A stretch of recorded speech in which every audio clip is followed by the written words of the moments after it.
এই দোয়াটা শিখে নেন, ইনশাআল্লাহ আপনার জীবনের সমস্ত সংকট কেটে যাবে। আমি নিজেও এই দোয়াটা বেশি বেশি করার চেষ্টা করি। দোয়াটা হচ্ছে, মুসা আলাইহিস সালাম একটা গাছের নিচে হেলান দিয়ে বসলেন, বসে দেখলেন দুজন মেয়ে দাঁড়িয়ে আছে দূরে, পানি নিতে পারছে না, লোকজন পানি নিয়ে যাচ্ছে, ওরা দাঁড়িয়ে আছে বেচারি। মুসা আলাইহিস সালাম গিয়ে বললেন, কি সমস্যা আপনাদের? তারা বললেন যে আমাদের বাবা অনেক বৃদ্ধ মানুষ, আমরা পানি নিতে পারি না যতক্ষণ না আমাদের কম পানি নিয়ে চলে যায়।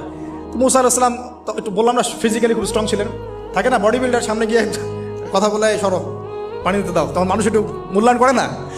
তো মুসা আলাইহিস সালাম এভাবে পানি নিয়ে দিলেন এবং বাছুরদেরকে পানি পান করালেন, করিয়ে গাছের নিচে এসে বসে আছেন। বসে বসে তিনি দোয়া করছেন, এই যে দোয়াটা তিনি দোয়া করছেন, রব্বি, একটা নেক কাজ করলেন না, মানুষের উপকার করলেন, নেক কাজ করে এসে গাছের নিচে বসে দোয়া করছেন, আল্লাহ এখানে তো আমার খাবার পানি বাসস্থান কিছুই নাই, আমি কি করব? রব্বি ইন্নি লিমা আনজালতা ইলাইয়া মিন খায়রিন ফাকির, রব্বি ইন্নি লিমা আনজালতা ইলাইয়া মিন খায়রিন ফাকির।